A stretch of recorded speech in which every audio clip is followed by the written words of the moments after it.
There's a lad in old Raj Pipla with an atlas in his clutch, and his dreaming eyes are gazing far beyond the ruin of Kutch. And mysterious music lures him, and he murmurs soft and low, Cincinnati, Cincinnati, Buffalo, oh, Buffalo. Ah, to be in that far city blooming like a tropic rose, where by golden Allegheny the Monongahela flows. How sweet the limpid syllables that stir my heart to joy as I whisper, ah, Chicago, fair Chicago, Illinois.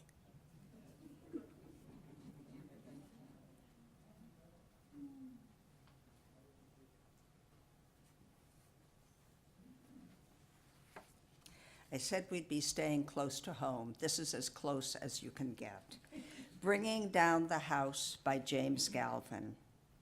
When they tore down the auditorium, the facade went first, rebar snarling out like a nest of centipedes. When they tore down the auditorium, excavators and backhoes roamed like sci-fi mantises, munching with hydraulic jaws as they hunted and gathered and devoured. When they tore down the auditorium, percussive wrecking balls kept time. As I thought of years of arts performing magic, I saw Baryshnikov twice, heard Pavarotti, Marsalis and Ma, heard Bobby McFerrin Bernstein, the Kronos Quartet. The stage was a realm of light, sound, and dance. Applause came in tsunamis, all in Iowa City, Iowa. Then came the real flood. Mud took the stage, mold took a curtain call. They tore down the auditorium, but I remember. Wynton Marsalis gave a master class to 3 or 4 Iowa high school white bread jazz combos. When Marsalis walked in, they throttled the horns and saxophones, and who could blame them? They jammed. He taught them to listen to each other and respond. Did you hear that B flat I played? Well, why didn't you do something about it? And you can't get up on a stage then act like you don't belong there. He took questions. They had a few shy ones. Then one girl, whose parents probably couldn't afford that night's performance, asked the best question ever. Will you play something for us? By way of answer, he laid down an impossible Dizzy Gillespie riff. A stunned silence forestalled the applause, a silence such as that which overawes the dim of tearing down the auditorium.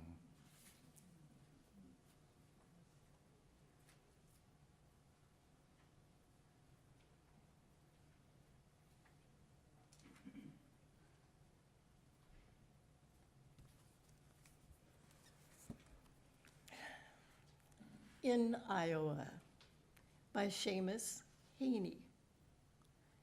In Iowa once, among the Mennonites, in a slathering blizzard, conveyed all afternoon through sleet glit, pelting hard against the windscreen, and a wiper's strong, absolving slumps and flits. I saw, abandoned in the open gap of a field where wilted corn stalks flagged the snow, a mowing machine. Snow brimmed its iron seat, heaped each spoked wheel with a thick white brow, and took the shine off oil in the black-toothed gears. Verily, I came forth from that wilderness as one unbaptized who had known darkness at the third hour and the veil in tatters. In Iowa once, in the slush and rush and hiss not of parted, but of rising waters.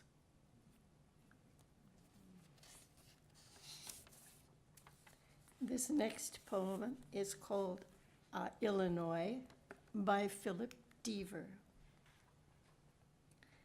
I recall a catbird on the wire between my house and the corner pole, and the dense green maple leaves, and the grass growing fast below, and the peonies, tulips, the sidewalks stretching down each block to my friends, and from out of the houses, the voices of neighbors camped nearby for life.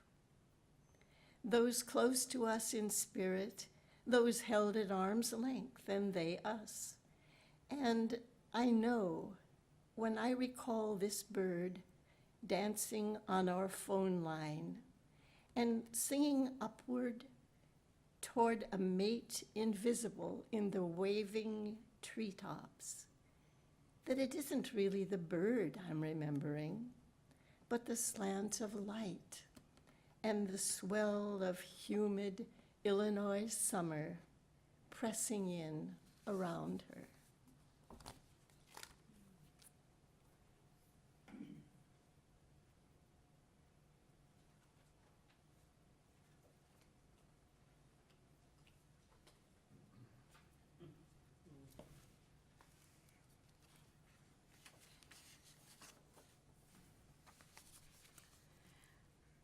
So this is Nebraska by Ted Kuzer.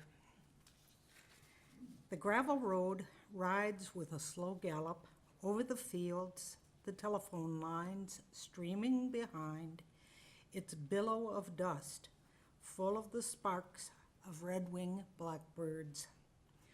On either side, those dear old ladies, the loosening barns, their little windows dulled by cataracts of hay and cobwebs, hide broken tractors under their skirts. So this is Nebraska, a Sunday afternoon, July. Driving along with your hand out, squeezing the air, a meadowlark waiting on every post. Behind a shelter belt of cedars, top deep in hollyhocks, pollen and bees, a pickup kicks its fenders off and settles back to read the clouds. You feel like that. You feel like letting your tires go flat, like letting the mice build a nest in your muffler, like being no more than a truck in the weeds. Clucking with chickens, or sticky with honey, or holding a skinny old man in your lap while he watches the road, waiting for someone to wave to. You feel like waving. You feel like stopping the car and dancing around on the road. You wave instead and leave your hand out, gliding lark-like over the wheat, over the houses.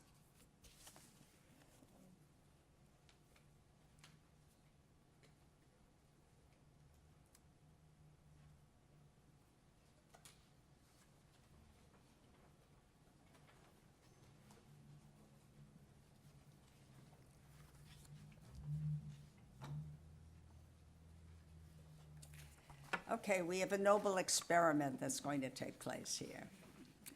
In 1914, Carl Sandburg published a poem called Chicago, which many of you, I'm sure, are familiar with, a wonderful poem. And in 2012, Patricia Smith, an African-American poet, published a poem called Chicago after Carl Sandburg.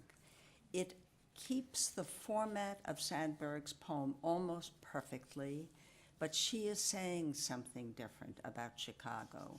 She is evoking the migration of African Americans from the South to Chicago. And both of them have bitter things to say and glorifying things to say. We are splicing these two poems together so that you will see the similar structure and hear the different message. Chicago by Carl Sandburg. Hog butcher for the world, toolmaker, stacker of wheat, player with railroads, and the nation's freight handler, stormy, husky, brawling, city of the big shoulders. Chicago, after Carl Sandburg by Patricia Smith. Butcher for the country, heartbreaker, stacker of the deck, player with northbound trains, the nation's black beacon, frigid, windy, sprawling, city of cold shoulders. They tell me you are wicked, and I believe them, for I have seen your painted women under the gas lamps luring the farm boys. And they tell me you are crooked, and I answer, yes, it is true. I have seen the gunmen kill and go free to kill again. And they tell me you are brutal, and my reply is, on the faces of women and children, I have seen the marks of wanton hunger. And having answered so, I turn once more to those who sneer at my city, and I give them back the sneer and say to them, They tell me you have lied, and I believe them, for I have seen your Mississippi women stumbling Madison Street, searching for their painted city legs. And they tell me you are evil, and I answer, yes, I know. I have seen babies cooking their hair, fingering blades, changing their names to symptoms of jazz. And they speak of souls you swallow, and my reply is, on the shadowed faces of men in the factory lines, I have witnessed the beginnings of the furthest falling. And having answered so, I turn to the people who spit at my city, and I spit back at them before I say, Come and show me another city with lifted heads, singing so proud to be alive and coarse and strong and cunning, flinging magnetic curses amid the toil of piling job on job. Here is a tall, bold slugger, set vivid against the little soft cities, fierce as a dog with tongue lapping for action, cunning as a savage, pitted against the wilderness, bareheaded, shoveling, wrecking, planning, building, bricking, rebuilding. Come and show me another city with head thrown back wailing. Come and show me another city with head thrown back, wailing bladed blue, field hollers, so astounded to be breathing and bleeding, spewing electric rhythms rhymed against the staccato pound of fiery steel presses. Here is a defiant ass-whopper shaking its massive fists at sweating southern towns. Feral as a junkyard mutt, taut, muscled against his enemy, shrewd as an explorer pitted against an untried land. Wily as a Louisiana boy faced with days of concrete, wiry-headed, digging, destroying, deciding, swallowing, expelling, swallowing. Under the smoke, dust all over his mouth, laughing with white teeth, under the terrible burden of destiny, laughing as a young man laughs, laughing even as an ignorant fighter laughs who has never lost a battle, bragging and laughing that under his wrists is the pulse, and under his ribs the heart of the people, laughing. Under the rubble, thrusting forth, laughing with perfect teeth, shedding the terrible burden of skin, laughing as a white man laughs, laughing even as a soldier laughs, addicted to the need of his next battle, laughing and bragging that under that skin is the cage of his ribs, and under his ribs beats a whole unleashed heart, laughing. laughing the stormy, husky, brawling laughter of youth half naked, sweating, proud to be hog butcher, tool maker, stacker of wheat, player with railroads, and freight handler to the nation. Laughing the frigid, windy, sprawling laughter of a Southern man, folded against the cold, sparkling, sweating, proud to be, butcher for the country, heartbreaker, stacker of the deck, receiver of northbound trains and the nation's black beacon.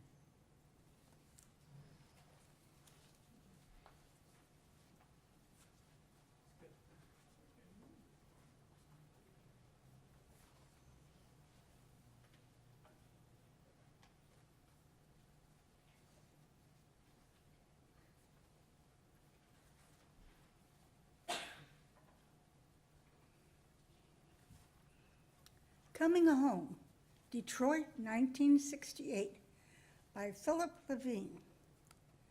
A winter Tuesday, the city pouring fire. Ford Rouge sulfurs the sun. Cadillac, Lincoln, Chevy Gray. The fat stacks of breweries hold their tongues. Rags, papers, hands. The stems of birches dirtied with words. Near the freeway, you stop and wonder what came off. Recall the snowstorm where you lost it all. The wolverine, the northern bear, the wolf caught out. Ice and steel raining from the foundries in a shower of human breath. On sleds in the fall sun, the new material rests. One brown child stares and stares into your frozen eyes until the lights change and you go forward to work. The charred faces, the eyes boarded up, the rubble of innards, the cry of wet smoke hanging in your throat. The twisted river stopped at the color of iron. We burn this city every day.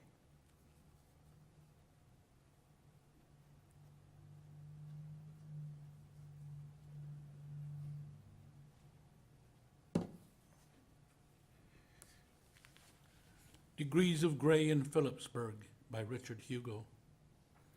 You might come here Sunday on a whim, say your life broke down.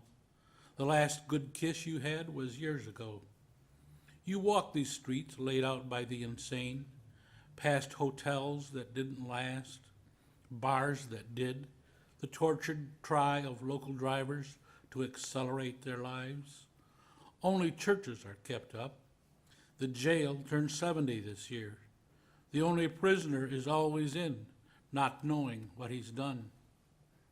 The principal supporting business now is rage, hatred of the various grays the mountain sends, hatred of the mill, the silver bill repeal, the best-liked girls who leave each year for Butte. One good restaurant and bars can't wipe the boredom out. The 1907 boom, 8 going silver mines, a dance floor built on springs. All memory resolves itself in gaze. In panoramic green, you know the cattle eat, or 2 stacks high above the town, 2 dead kilns, the huge mill in collapse for 50 years that won't fall finally down. Isn't this your life? That ancient kiss still burning out your eyes? Isn't this defeat so accurate? The church bell simply seems a pure announcement.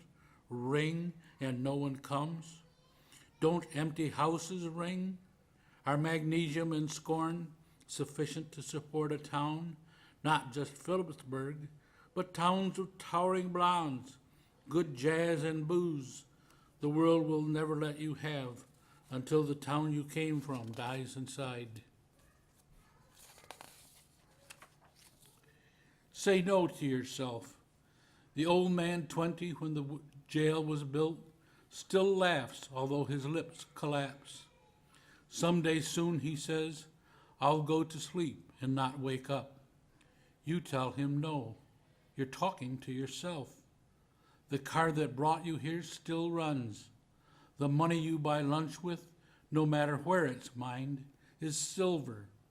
And the girl who serves your food is slender, and her red hair lights the wall.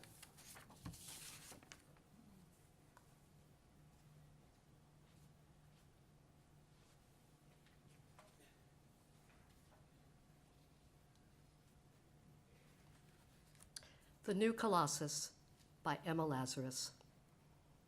Not like the brazen giant of Greek fame, with conquering limbs astride from land to land. Here at our sea-washed sunset gates shall stand a mighty woman with a torch, whose flame is the imprisoned lightning, and her name Mother of Exiles.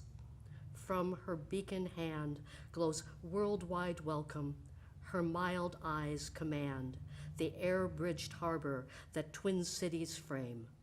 Keep, ancient lands, your storied pomp, cries she, with silent lips. Give me your tired, your poor, your huddled masses yearning to breathe free, the wretched refuse of your teeming shore. Send these, the homeless, tempest-tossed to me. I lift my lamp beside the golden door.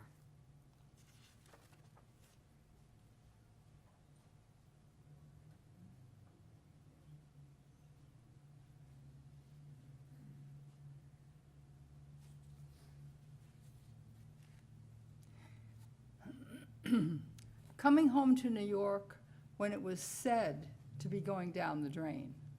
Published 1980 by Howard Nemiroff. Descending over the Narrows and across the great lady carrying her torch for whom, we flew past the bankrupt town down to its last almighty dollar. Turned on 125th Street, letting down the wheels and flaps, a pretty tense moment. Maybe the runways had been repossessed and towed up Pelham Bay? No, we got down, and an hour later, there we were again, right in the midst of the biggest damn dream everybody ever dreamed at once, Manhattan. Beautiful recipe for disaster. Gone for broke with half the money of the world in its pocket and a hole in the pocket. The port of entry and zone of interior for the lot of us. The rejects, the retreads, the 4Fs of every last country in Europe. Our lot that grew up here and sailed from here to knock the noggins off Hitler and Mussolini and that mortal god the Japs adored.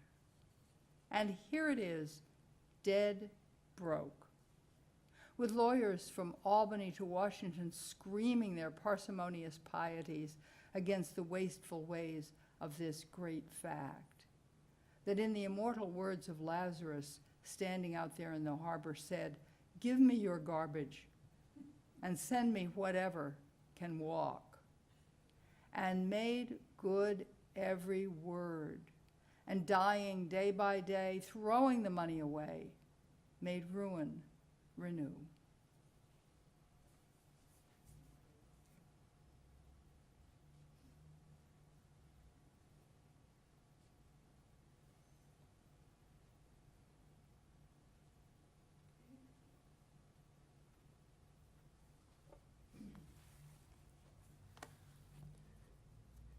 In the Room of 1,000 Miles by Billy Collins.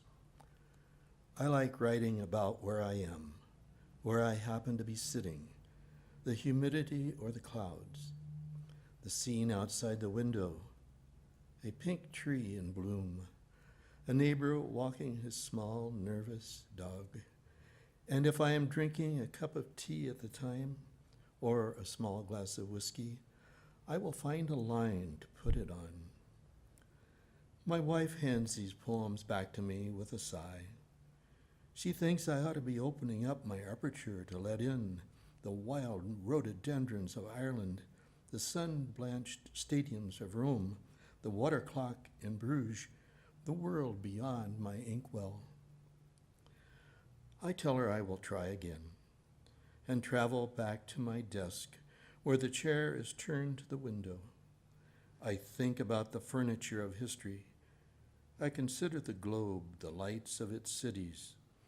I visualize our lion rampant on an iron shield, a quiet battlefield, a granite monument, and then, just between you and me, I take a swallow of cold tea, and in the manner of the ancient Chinese, pick up my thin pen and write down that bird I hear outside, the one that sings, pauses, then sings again.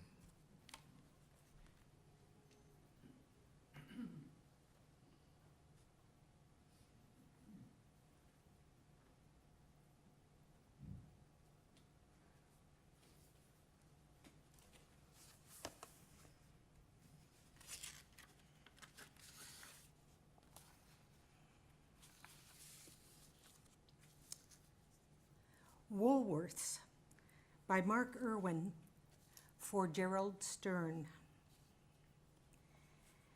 Everything stands wondrously multicolored and at attention in the always Christmas air.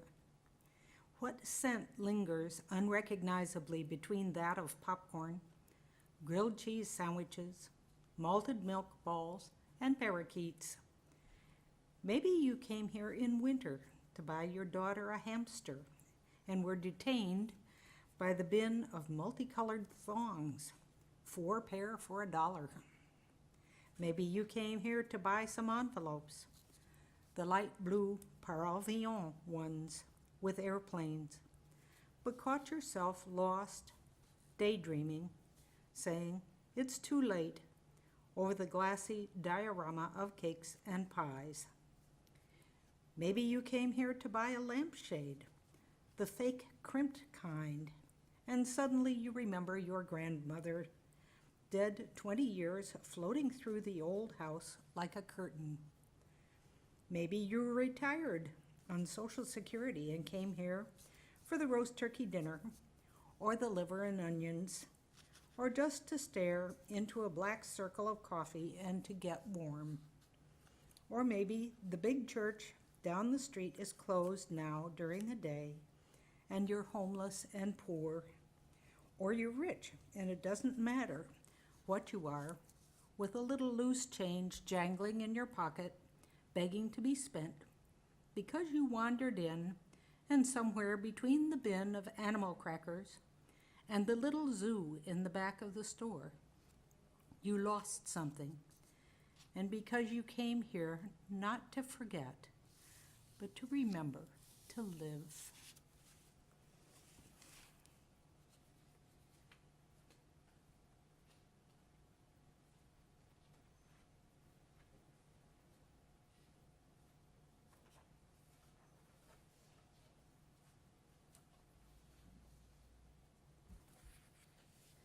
Filling Station by Elizabeth Bishop.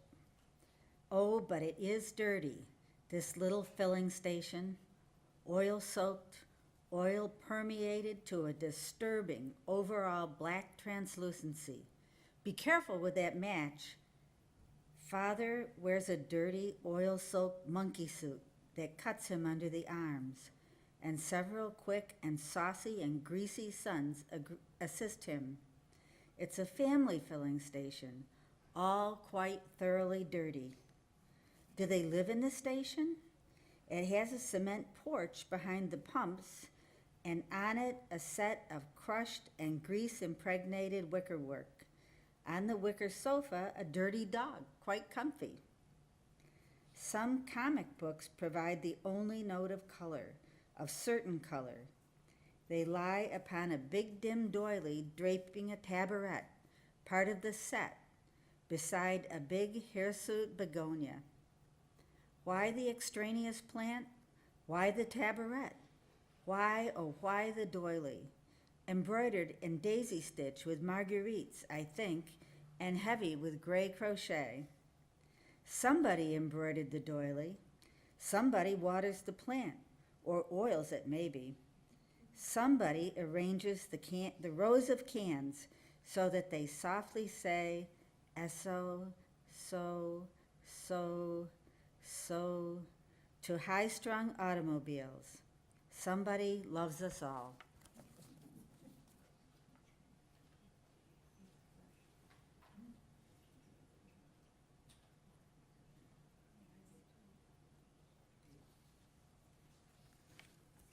A Supermarket in California by Allen Ginsberg. What thoughts I have of you tonight, Walt Whitman, for I walk down the side streets under the trees with a headache, self-conscious, looking at the full moon. In my hungry fatigue and shopping for images, I went into the neon fruit supermarket, dreaming of your enumerations. What peaches and what penumbras, whole families shopping at night, aisles full of husbands, wives in the avocados, babies in the tomatoes. And you, Garcia Lorca, what were you doing down by the watermelons? I saw you, Walt Whitman, childless, lonely old grubber, poking among the meats in the refrigerator and eyeing the grocery boys. I heard you asking questions of each. Who killed the pork chops? What price bananas? Are you my angel? I wandered in and out of the brilliant stacks of cans, following you, and followed in my imagination by the store detective. We strode down the open corridors together in our solitary fancy, tasting artichokes, possessing every frozen delicacy, and never passing the cashier. Where are we going, Walt Whitman? The doors close in an hour. Which way does your beard point tonight? I touch your book and dream of our odyssey in the supermarket and feel absurd. Will we walk all night through solitary streets? The trees add shade to shade, lights out in the houses. We'll both be lonely. Will we stroll dreaming of the lost America, of love, past blue automobiles and driveways, home to our silent cottage? Ah, dear father, graybeard, lonely old courage teacher, what America did you have when Charon quit poling his ferry and you got out on a smoking bank and stood watching the boat disappear on the black waters of Lethe?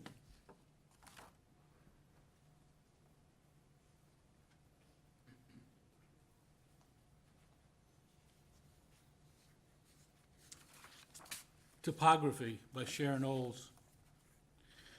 After we flew across the country, we got in bed, laid our bodies delicately together, like maps laid face to face, east to west.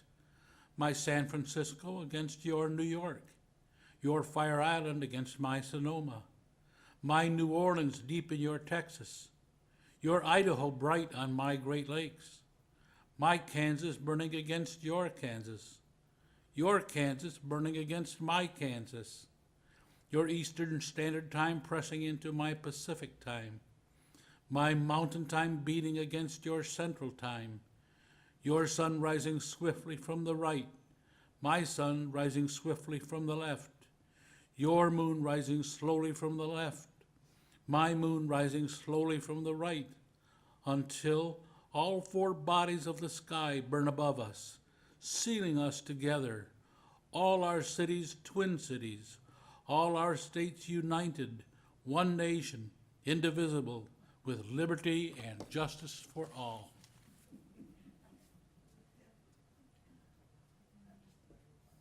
That's our program. I hope that you've enjoyed it. Thank you.